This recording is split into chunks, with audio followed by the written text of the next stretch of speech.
I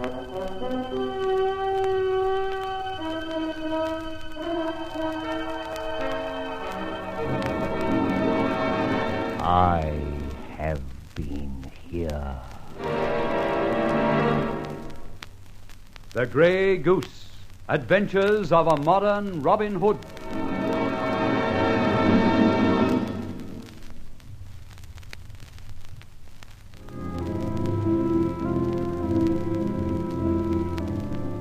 Let me introduce myself. Rolland Fletcher, adventurer. Somewhat of an enigma, I'm told. An enemy of the social order? Definitely.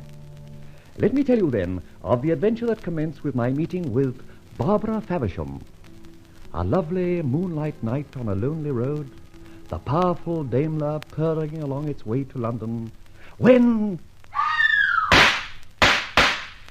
Well, drama at midnight, shots, a woman screams. Despair, agony, or triumph? I wonder which. All women scream at times, but one never knows what they're screaming about. Or hardly ever. We shall pause here and contemplate the moonlit scene. Ah, moon of my delight that knows no wane, how Stick your hands up. What? Stick your hands up. I have a gun and it's pointing through your near side car window. Oh, so it is, and very uncomfortable too. Stick your hands up. All right. Don't repeat yourself so often. I'm sticking my... Oh! Yes, Oh. I've strapped your gun down. Now open that door and come in, and don't try any other stupid jokes while I get that gun. Ah, here it is. Now, with your permission, I shall resume my seat. You comfy? Oh. Good. Now, you shut the door on your side, Miss Dick Turpin, and I'll do ditto on mine. Now, we're set. Where to, miss? Euston, Paddington, Charing Cross, or just the loony bin? You beast. Right, I'm a beast, but I have a little excuse. I've been waylaid on the King's Highway, my life has been jeopardized by a lady's pop gun, screams and shots in the night have upset my equilibrium. Ergo, I'm roused. I object. Ergo again, I'm a beast. And what was your object in this very unmaidenly hold-up? I want to get to London. Oh, is that all? Righto.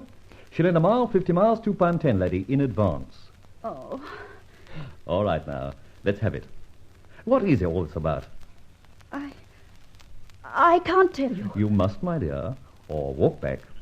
You see, it's not my general practice to pick up strange hitchhikers, especially when they use a gun instead of the proverbial thumb. I'm sorry I stuck the gun at you. I was pretty desperate. Would you mind driving on a mile or two? I don't think I'm very safe just hereabouts. Of course. We'll get a move on.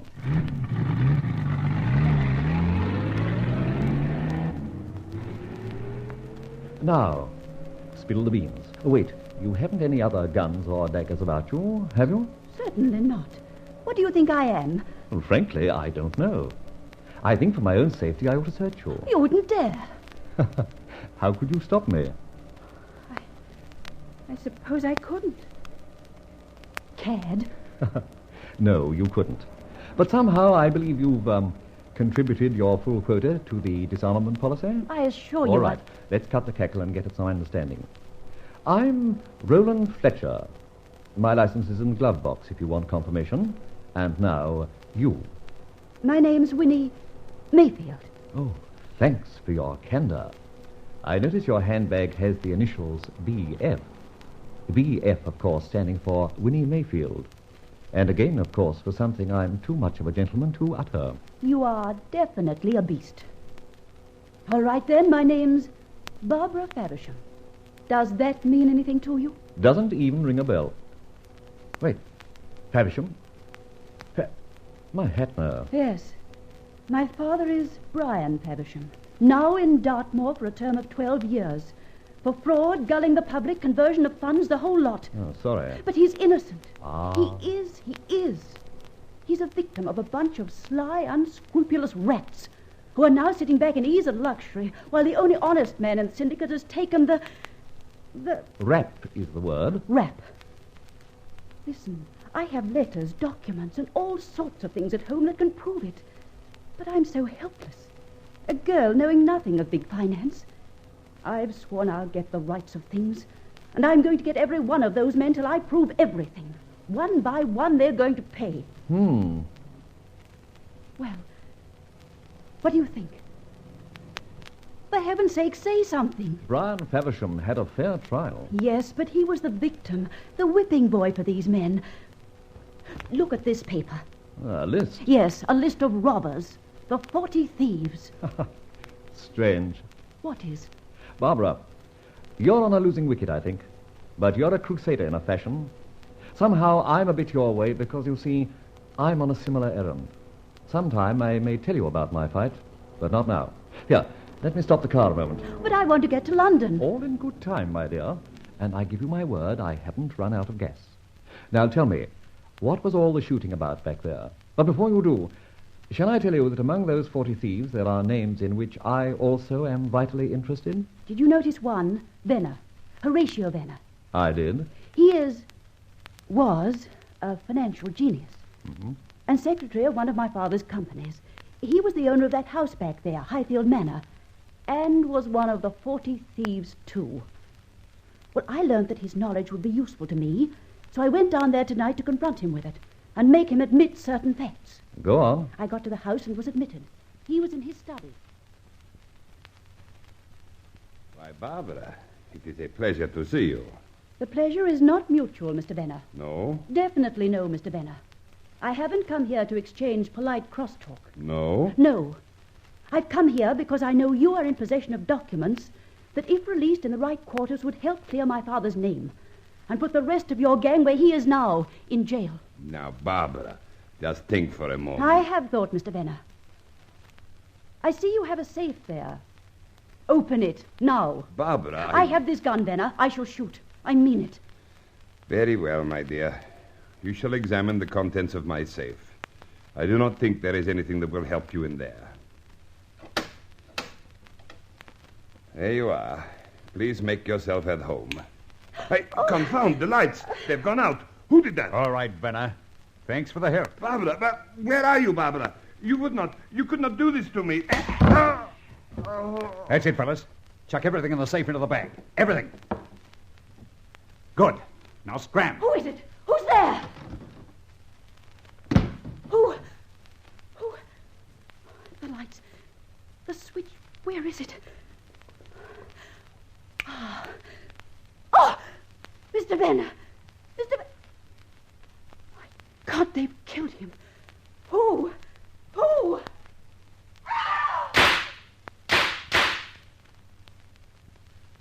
A very graphic description, my dear. Did you see the intruders? Oh, didn't I tell you they switched off the lights? Of course. Sorry, you did. And don't ask silly questions. No, I must remember that. And then what happened? They, or whoever it was, had crushed his head in. I screamed. Yes, I heard that. Then I let loose with my gun in the direction I thought they'd taken as I ran down the drive. Very constructive, I feel. For heaven's sake, don't be so superior. I panicked. Go on. Then the main idea in my mind was to get away, get back to London. I saw your car And tried to stand and deliver an act on me. Well, my dear girl, you picked the right one, so fortune was apparently on your side. Well, why don't you get a move on? I want to get back home. My dear idiot, you're not going to London or home yet. We've got to go back to that house. No. Yes. You've left a dead man behind you and heaven knows what other incriminating factors. We must pay a visit to Highfield Manor. Come on. But... Shut up. It's only a mile or two.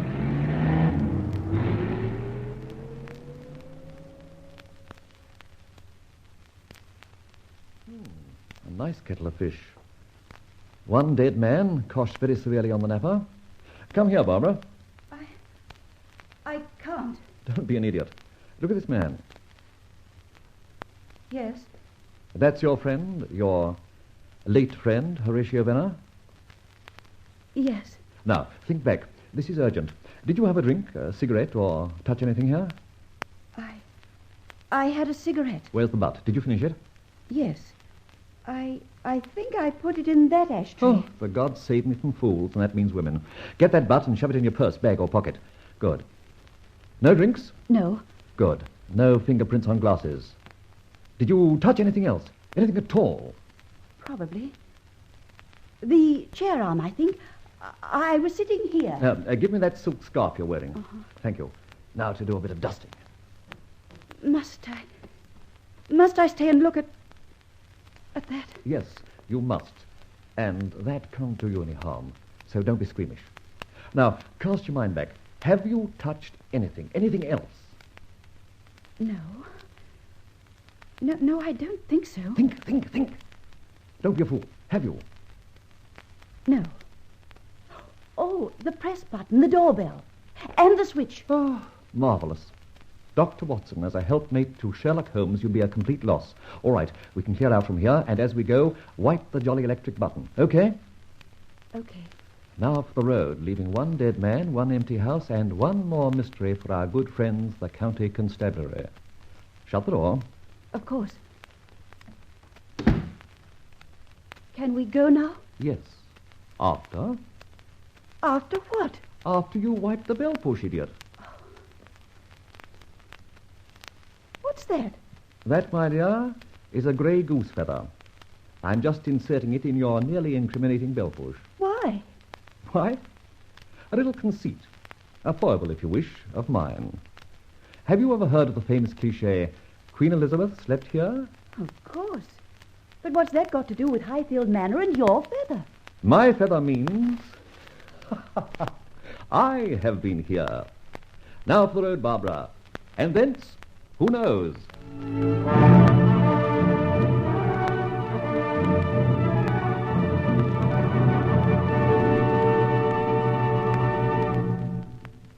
And now what? Has a partnership been cemented between adventurers in a common cause? Listen again to the further adventures of that modern highwayman and gentleman adventurer, the Grey Goose.